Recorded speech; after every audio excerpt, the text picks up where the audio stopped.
नमस्कार दोस्तों, मीना कुमार की कहानी का अब हम ये तीसरा पार्ट आपको सुनाने जा रहे हैं। इतनी लंबी कहानी है उनकी ज़िंदगी की और मौत की कहानी उतनी ही छोटी। इन शानदार महलों का क्या करूं मैं लेकर, लगता नहीं है मेरा दिल, आह इनमें पल भर। तो मीना जी की आज हम ज़िंदगी की बात करने जा रहे हैं। अब सिर्फ मीना की ज़िंदगी की बात, उनकी फिल्मों की बात होगी। और क्योंकि उनकी ज़िंदगी बहुत लंबी तो नहीं थी, 40 साल की उम्र में वो चली गई थी, लेकिन खूबसूरत भी नहीं कह सकते उसे, पर जिस दर्द से भरी हुई थी उस दर्द को आपका हमारा जानना बहुत ज़रूरी है। अल्फाज की दुनिया के दोस्तों, मैं ममता तिवारी, एक कवि, लेखक, समाज सेवी, व्याख्याता, यूट्यूबर, इंस्टा पे 13-14 किताबों के साथ एक डायरी, 2 आलेखों का संग्रह लिए एक माँ, एक हमसफ़र, दोस्त, मददगार, बाहें फैलाकर अपनी दुनिया में आपका स्वागत करते रोज़ पूछती हूँ, और क्या कह रही है ज़िंदगी। जैसा कि मैं पहले आपको बता चुकी हूँ, हमने मीना कुमारी के बारे में भाग 1 में, भाग 2 में जाना, और जिस किस्म की उनकी ज़िंदगी थी, जिस बेतरतीब किस्म की उनकी ज़िंदगी थी, उसी की तरह मुझे भी जो कुछ मिला वो बेतरतीब मिला, लेकिन फिर भी मैंने उसे बहुत जमाने की कोशिश की। अब चूँकि मेरे हाथ में सत्यव्यास जी की मीना मेरे आगे है, तो उसमें ना दरअसल वो सत्यव्यास जी जो है, मीना जी के बाद जो मतलब है, उनको दुख है कि वो उसके बाद इस दुनिया में आए। उनकी मुलाकात मीना जी से दिल अपना प्रीत पर आई पिक्चर जो है वो अपने दोस्त के साथ देख रहे थे, तो एकदम से मीना जी उनकी आंखों में बस गई। फिर उसके बाद उनकी दीवार में जो है एक छेद हो गया, जिसको कवर करने के लिए दुकानदार ने कहा कि मैं ये पोस्टर दे दूं मीना जी का, तो उन्होंने कहा कि हाँ दे दो कुछ भी। और जब उन्होंने वो पोस्टर खोला और लगाया तो वो मीना कुमारी का पोस्टर निकला। तो इस तरीके से वो जो हैं उनके जहन में इस कदर बस गई कि वो 10वीं में फ़ेल हो गए। मतलब इतना ज़्यादा उनको उनकी तस्वीर से ही मोहब्बत हो गई। तो सत्यव्यास जी का कहना है कि मैं वही लिखूंगा जो कमोबेश मीना के चाहने वाले जानते हैं, पर उन्होंने काफ़ी रिसर्च की, काफ़ी लोगों से मुलाकात की, और इस तरीके से वो जो कहानी सामने आई, तो उसमें से आधी कहानी मैं आपको सुना चुकी हूँ, लेकिन हाँ, बचपन से लेकर उनके हीरोइन बनने तक की कहानी और उसके बाद इस दुनिया को छोड़ने की कहानी, जो सिर्फ उनकी कहानी है। अभी तक उसमें और किरदार भी आए, पर जैसे कमाल अमरोही और बहुत सारी चीज़ें हुई उनकी, लेकिन ये सिर्फ उनके पैदा होने से उनके परिवार की और उनके हीरोइन बनने की ये कहानी है। तो आज हम इस कहानी को सुनते हैं, सत्यव्यास जी क्या लिखते हैं हम ये देखते हैं। उन्होंने इसको कई पार्ट में बांटा है। सबसे पहले हम देखते हैं कि मीना कुमारी जी, मेरा हंसना है ज़ख्म की सूरज जो मुझे देखता है रोता है। कितने नाम दें उनके, महजबी, मुन्ना, चीनी, बेबी मीना, मीना कुमारी, नाज, मेम साहब और मंजू। किताबों का शौक़ उन्हें इतना रहा कि एक नाम और मिला था उन्हें, मास्टरनी। ये ठीक याद नहीं, पर शायद फ़णी मज़ूमदार ने ये नाम दिया था उनको। और वो हमेशा पूछती थी, जब पढ़ने का इतना शौक़ था कि जब उनके टीचर आते थे तो उनसे हमेशा पूछती थी, उनको 1 साल ही तालीम मिली कि उस्ताद जी आगाज़ अलिफ से ही क्यों। मीना का पहला नाम था मुन्ना। अम्मा उन्हें इसी नाम से पुकारती थी। अम्मा यानी उन बेगम, इकबाल बेगम। और जैसे मीना का कोई एक नाम नहीं है, उनकी माँ का नाम भी प्रभावती था। ये मैं आपको पहले भी बता चुकी, पर हम उनके जन्म की थोड़ी सी पहले की हिस्ट्री भी जानने की कोशिश करते हैं कि मीना कुमारी की माँ का नाम इकबाल बेगम नहीं था, उनका नाम प्रभावती था, और वह कविवर रविन्द्रनाथ ठाकुर के घराने से आती थी। और आपका चौंक जाना स्वाभाविक है, रविन्द्रनाथ ठाकुर की छोटे भाई सुकुमार टैगोर की बेटी थी। और उसके बाद वो विधवा हो गई। जब वो विधवा हो गई तो वो थोड़े समय बाद घर छोड़कर चली गई, और कहाँ गई किसी को पता नहीं चला। उसके बाद वह मीना कुमारी के नाना से मिली। नाना मीन्स प्यारेलाल शाकिर। वह जो थे बहुत बड़े खबर नवीस थे, मीन्स जर्नलिस्ट टाइप के थे और उम्दा शायर भी थे। मुंशी प्रेमचंद जी के बाद रिसाला अदीब का संपादन उन्होंने ही किया था। अर्थात नानी जो थी उनकी बड़ी एजुकेटेड व्यक्ति से उनकी शादी हुई। लुब्बे लुबाब यह है कि मीना की नानी हेम सुंदरी उनके नाना प्यारे लाल शाकिर से मिली और उनसे उनका विवाह हुआ। शाकिर की अन्य रचनाओं में हालात सर सैयद, वफ़ा का पुतला और रविन्द्रनाथ टैगोर की जीवनी का उर्दू अनुवाद शामिल है। खैर ये बात तो हुई प्यारे लाल शाकिर और हेम सुंदरी के मिलने की बात। इसके बाद दोनों में इश्क हुआ, शादी हुई और उसके बाद उनकी एक पुत्री हुई। और उन्होंने वैसे शादी इस तरीके से की कि जब धर्म की लड़ाई का झगड़ा होने लगा कि हिंदू मुसलमान वाली, तो वो ईसाई हो गए और इस तरह से दोनों ने अपनी होली वाइन में पनाह पाई। एक दिन नाना प्यारेलाल शाकिर और नानी हेम सुंदरी में किसी बात को लेकर अनबन हुई और वो अपने 2 बच्चों को लेकर वापस कलकत्ता लौट आए और उन्होंने रंगमंच की दुनिया को फिर ज्वाइन कर लिया। मीना की अम्मी तब की प्रभावती को अपनी माँ ने कला विरासत में दी और वो रंगमंच की अच्छी नर्तकी बन गई। कौन? मीना की माँ। अब वो मीना की मदर जो थी वो मुंबई चली आई। प्रभावती जब मुंबई आई तो वो थोड़े दिनों बाद एक शख्स पंजाब के भीड़ा इलाके से अपना एक पेटी लेकर, पेटी बोलते थे पहले हारमोनियम को, वो संगीतकार थे, मीना कुमारी के अब्बू अली बख्श, और वहाँ उन दोनों की मुलाकात हुई। उस समय मीना की माँ का नाम बदल के शायद कुछ कामिनी और अब्बू को नया नाम मिला था मास्टर अली बख्श। इस तरह से दोनों में प्रेम हो गया। लेकिन अली बख्श थोड़े से ऑर्थोडॉक्स थे, मतलब थोड़े दकियानुसी प्रवृत्ति के थे। उन्होंने उनसे शादी तो की पर उन्होंने कहा कि वो फिल्मों में काम नहीं करेंगी। मीना कुमारी की अम्मी एक तरीके से इकबाल बेगम बन गई। अब वो भी ये शर्त उन्होंने अपनी पत्नी पे लागू की कि वो किसी भी तरीके से फिल्मों में काम नहीं करेंगी, लेकिन बेटियों पर ये शर्त लागू नहीं हुई। हिंदुस्तान में उसी समय बोलती फिल्मों का आगाज़ हुआ और फिर अली बख्श और बेकार हो गए। उनकी अम्मी तो खैर काम छोड़ ही चुकी थी और उसी समय पहली बेटी खुर्शीद का जन्म हुआ। खर्चे के बहुत समस्या थी उनके पास और उसी समय इन्हीं के बीच में मीना कुमारी का जन्म हुआ। बोलती फिल्मों के आने के 2 बरस बाद मीना भी चली आई। अब इन्होंने तो दिन भी लिखा है कि ठहरा है अगस्त का साल 1932 या 33। अम्मी को भी उनकी याद नहीं, पर वो हमेशा सोचती है कि अम्मी को बड़ी बहन खुर्शीद और छोटी बहन मधु का जन्मदिन याद है, मेरा क्यों नहीं। मीना के मन में बहुत अजीब से सवाल उठते थे।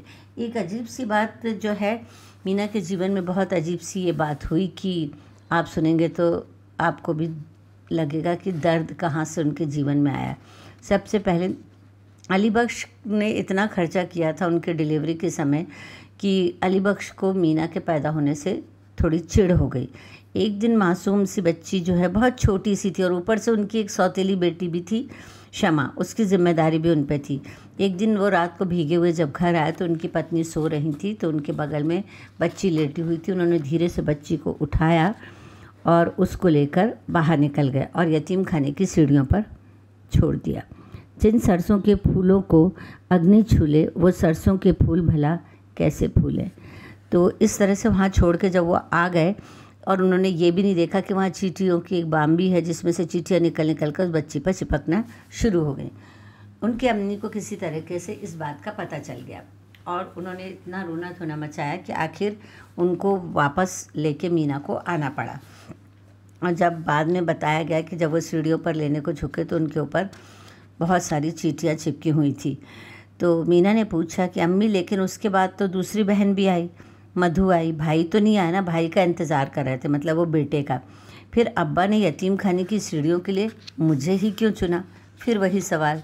मीना की ज़िंदगी में बहुत सवाल थे। मीना का घर जो था स्टूडियो के आगे था, तो उसके आगे जो है पठान चाचा खड़े रहते थे। रूप तारा स्टूडियो, पठान चाचा खड़े रहते थे। तो वो देखती थी कि बड़े बड़े लोग आते हैं और उसमें घुसते हैं स्टूडियो में और पठान चाचा के हाथ में कुछ देते हैं, उनको स्टूडियो में अंदर जाने को मिलता है। मीना की बड़ी इच्छा थी कि वो अंदर स्टूडियो में जाके देखे। तो उसने सोचा वो सब लोग पठान के हाथ में पकौड़ियाँ रखते हैं, तो उसने उधार लेकर 2 पैसे की पकौड़ी खरीदी और पठान चाचा के हाथ में रख दी। तो उन्होंने पठान चाचा समझ गया, वो कहने लगे तुम अपने पिता के साथ आना, तब मैं तुम्हें स्टूडियो घुमाऊंगा। तो वो ज़िद करने लगी। तो पठान चाचा ने उस दिन उन्हें जब स्टूडियो घुमाया और उन्होंने वो पहली दुनिया देखी, तब मीना ने उसी वक्त चमचमाते लोग, बच्चों के हाव भाव सा के हिसाब से सब कुछ बहुत रंगीन था, लाइट, कैमरा, वो बहुत खुश थी। सो उन्होंने पहले ही मतलब उन्होंने, मुझे लगता है ज़ौक़ साहब ने उनका नसीब पहले ही देख लिया था। कहना चाहिए कि लाई हयात आए कज़ाले चले, अपनी खुशी ना आए ना अपनी खुशी चले। तो मीना कुमारी का रास्ता तय हो गया और मीना कुमारी की इसमें खुशी थी या नहीं ये कोई नहीं जानता। अब प्रकाश पिक्चर के एक बार विजय भट्ट जी ने कहा कि उन्हें एक बच्ची का रोल के लिए कोई बच्ची चाहिए। तो उसी समय उन्हें याद आया कि बहुत दिन से किसी को याद आया कि मास्टर अली बख्श जो हैं अपनी बेटी के लिए रोल ढूंढ रहे हैं। तो उन्होंने जल्दी से उनको बुलाया और मीना की उंगली पकड़े उनके अब्बा स्टूडियो में आ गए। उन्हें काफ़ी लंबा इंतज़ार करना पड़ा और फिर उन्होंने कहा ठीक है चलेगा। और उस समय उन्हें वो बक्से वाले चाचा भी दिखाई दिए। बक्से वाले चाचा यानी नौशाद साहब। नौशाद साहब को सब पहले से जानते थे, मीना जी जानती थी, लेकिन तब वो उन्हें बक्से वाले चाचा के नाम से ही जानती थी। फिर उन्होंने कहा जैसा तुमसे बोला जाए वैसा ही करना। पर मीना कुमारी को अच्छे से फ़्रॉक, बढ़िया कपड़े पहनाए गए और उसके बाद 2 पीछे से तार लगा के उनको लटकाया गया हवा में। और वो इस डर से कि उनके पिता उनको डांटे ना या चिल्लाए ना, उन्होंने उसको इतना दर्द सहन किया और वो चुप रहीं और बाद में उनको बहुत तकलीफ़ हुई। और लेकिन बस उन्होंने ये चीज़ देखी कि भट्ट साहब ने उनके पिता के हाथ में 25 रुपये रख दिए। तो उन्होंने उस वक्त ये जाना कि देने वाले का हाथ हमेशा ऊपर की तरफ होता है और लेने वाले का हाथ हमेशा नीचे की तरफ होता है। तो उन्होंने उस दिन से अपना हाथ हमेशा ऊपर की तरफ रखा, यानी देने के लिए। इधर नौशाद साहब अपने गाने की धुनें तैयार करते, उनके घर की खिड़की से मीना को दिखाई देता और मीना उनके ऊपर कंकड़ फेंकती और मारती। फिर एक दिन उनको बहुत ज़ोर से गुस्सा आया और उन्होंने अली बख्श से उनकी बेटी की शिकायत की। मतलब मीना कुमारी ने वास्तव में बचपन में बहुत शरारती थी और मतलब उनके लिए एक शब्द का इस्तेमाल करते थे उनके घर के लोग कि कहीं से भी धड़ाम की आवाज़ आएगी तो समझ लो मीना कहीं गिरी, और वो कहीं ना कहीं पे गिरी जाती थी। तो बात क्या है कि बच्ची मीना पर फिर सब लोग कहने लगे किसी बला का साया है। तो मीना कुमारी ने बहुत बढ़िया बचपन से एक्टिंग करना सीख लिया था और वो बच्चों को ऐसे जीभ निकाल के आँख चढ़ा के डराया करती थी और जिससे उनकी दोनों बहनें खुर्शीद और मधु जो है उनकी हर बात मान लेती थी। खुर्शीद यानी मीना की आपा, आपड़ी बोलती थी वो उनको। वो बेचारी रोटी बनाती, खाना पकाती और मीना उनके पास कभी सिर पर मच्छरदानी से झूलती तो कभी चूल्हे में गिरते गिरते बचती और हर समय लगती खुर्शीद आपा को और सब लोग मीना को बचाते और मीना एक्टिंग करती और अंगूठा दिखाती हुई उनको चली जाती। इधर उनकी जो मंजली दीदी थी, बचपन के इन्हीं वाक़यों के बीच खेलते पढ़ते फिर पता नहीं चला कि एक दिन एक ही भूल उनको मिली और फिर वे चाह कर भी इस दुनिया को नहीं छोड़ पाई। हालत में थोड़ी सी बेहतरी आई, तीनों बहनों को थोड़े थोड़े काम मिले तो फिर इन्होंने इकबाल मेंशन में अपना घर शिफ्ट किया। तो उनकी अम्मी का बड़ा मन था कि बच्चियां पढ़ें, पर ना तो खुर्शीद आपा पढ़ सकी, ना मीना कुमारी और ना ही मधु। और पर इनके नाना ने जिन किताबों का उर्दू में अनुवाद किया था वो ज़रूर से इन बच्चियों के लिए भेजते थे। मीना कुमारी उन किताबों को पढ़ा करती थी और मीना कुमारी को इस बात का बहुत दुख है, जो लोग वो इस बात पे क्रोधित होती थी कि जो लोग अपने बच्चों से फिल्मों में काम कराते हैं वो तैश में आ जाती थी। मीना 10 साल की हो चुकी थी और अब एकदम से बेकार हो गई, क्योंकि वो उम्र ना उनके बचपने के रोल करने की थी और ना जवानी के रोल करने की थी। फिर लेकिन एक बात अच्छी हुई कि छोटी बहन ने भी काम शुरू कर दिया था और बड़ी बहन ने भी, और ये लोग थोड़ा अच्छे से रहने लग गए थे। फिर लेकिन एक दिन अचानक बड़ी बेटी जो खुर्शीद है उसको किसी अल्ताफ़ नाम के कलाकार से प्यार हो गया और वो उनके साथ भाग गई। अब कमाई का एक ज़रिया बंद हो चुका था। तो उसी समय उनकी अम्मी जो है उनका 1949 में इंतकाल हो गया और ज़िम्मेदारियों का बोझ काफ़ी बढ़ गया था। तो उसी समय इनको जो है मीना अचानक से अपने घर की बड़ी खातून हो गई और उनको बच्चों का खेल फिल्म मिली, प्रदर्शित हो गई और बेबी मीना अब अपने अगले चोले में जा पहुंची। तो बच्चों का खेल नाम फ़िल्म का है, लेकिन उसमें मीना ने बड़े का रोल किया। और घर चलाने के लिए मीना अनेक और भी फिल्मों में नमूदार हुई, जैसे बिछड़े बालम, दुनिया एक सराय, पिया घर आजा। ऐसी ही फिल्में थी जिसमें मीना ने बच्चों के खेल के बाद कबूल कर लिया था, जिससे उन्हें थोड़ा पैसा मिलता रहे। यहाँ तक कि उस उम्र में मीना ने पहली बार माँ का 16 साल की उम्र में माँ का किरदार भी किया था, जिसे वो ताउम्र ज़िंदगी में नहीं निभा सकी। सन 1921 में जब फिल्म आई सुरेखा हरण की, तब ये बात हुई कि मीना का नाम क्या रखा जाए। उनके सामने 3 प्रपोज़ल रखे गए, तो इन्होंने बेबी मीना से मीना का नाम चुना। उन्होंने कहा नाम बदलने की क्या ज़रूरत है। उन्होंने कहा इसलिए कि ये सब धार्मिक फ़िल्में हैं, और उन्होंने धार्मिक फ़िल्में करना शुरू कर दिया। और जैसे वीर घटोत्कच मीना की पहली धार्मिक फिल्म थी। फिर श्री गणेश महिमा, हनुमान पाताल विजय, लक्ष्मी नारायण जैसी पिक्चर है। लेकिन हुआ ये कि मीना को अचानक से लगने लगा कि वो शायद जो है गलत रास्ते पे जा रही हैं, क्योंकि उनको सिर्फ धार्मिक रोल मिल रहे थे, और इसके लिए उन्होंने पहली फ़िल्म साइन की। ये कहना गलत है कि मीना जी ने पहली फ़िल्म साइन की, क्योंकि उनका जो है पूरा कारोबार उनके पिता देखते थे। अली बख्श जी ने मतलब ये बहुत विजय भट्ट साहब जिन्होंने उनको सबसे पहले बचपन का रोल दिया था, उन्होंने उनको बैजू बावरा के लिए साइन किया। बैजू बावरा में उनकी मुलाकात हुई भारत भूषण जी। ये सब इनके बारे में हम बातचीत जो है बाद में हम करेंगे कि मतलब किस कलाकार ने उनके बारे में क्या बोला। अभी हम पहले उनकी एक लगातार उनकी प्रक्रिया जो बनने की शुरू हुई उस पर बात कर रहे हैं। बैजू बावरा में काम किया, और बैजू बावरा के बारे में कहा जाता है कि इतनी मतलब उसमें वो मरते मरते भी बची, पानी की धारा में नाव चलाते चलाते वो गिरते हुए भी बची। और बैजू बावरा लेकिन जो है सुपर हिट हुई। ये रिलीज़ हुई थी 1952 में, और इतनी लाइन लग गई लोगों की कि मीना देखते देखते फिर मीना ने जाने कितनी फिल्में साइन की। इन फिल्मों में एक थी अनारकली, दूसरी थी मीनार, मंदिर, नूरजहाँ। काफ़ी बड़ी फिल्में थीं, और उनका नाम अब बड़ी हीरोइनों में शामिल होने लगा। लुत्फ़ है कौन सी कहानी में आप बीती कहूँ या जग बीती, ये मिर्ज़ा हादी रुस्वा ने कहा है। बकौल कमाल अमरोही के उन्होंने मीना कुमारी को पहली दफ़ा जब देखा था तब मीना चाइल्ड आर्टिस्ट थी, और अली बख्श किसी तरह से फोर्स करके उन्हें अपनी खोली में ले गए थे। उन्होंने कहा था ये है मेरी बेटी महज़बीन। मतलब उनकी उम्र में और कमाल अमरोही की उम्र में इतना अंतर था। मीना एक पूरा छिला हुआ केला मुट्ठी में भींचे हुए थी, और सने हुए चेहरे और मैली सी सलवार कमीज़ में बड़ी चुलबुली सी लगी थी कमाल अमरोही को। मीना कुमारी अशोक कुमार की बहुत बड़ी फ़ैन थी। उनको उस समय अशोक कुमार बहुत सुपरहिट थे, और उसी समय बॉम्बे टॉकी में एक फ़िल्म बनाई जा रही थी जिसका नाम नामालूम था। फ़िल्म के नाम से उन्हें करना भी क्या था।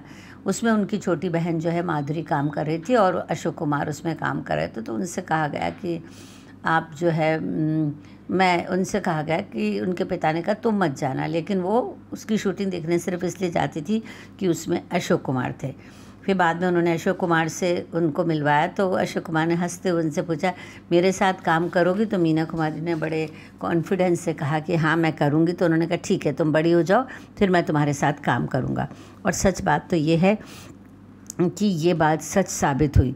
फिर जब बहुत दिनों बाद की बात है कि अशोक कुमार के साथ उन्हें जब काम करने का कैसे मौका मिला, बॉम्बे टॉकीज़ की तरफ से एक फ़िल्म शुरू होने की बात आई, तो उन्होंने कहा कि वो कोई नई सी हीरोइन लेंगे जिसमें 2 हीरो होंगे, और हीरोइन का किरदार वो लोग मीना को देना चाहते थे। मीना ने पूछा हीरो कौन होगा, तो उन्होंने कहा अशोक कुमार। तो मीना एकदम खुशी से उछल पड़ी, और उन्होंने तुरंत हामी भर दी। इस फिल्म का नाम था तमाशा।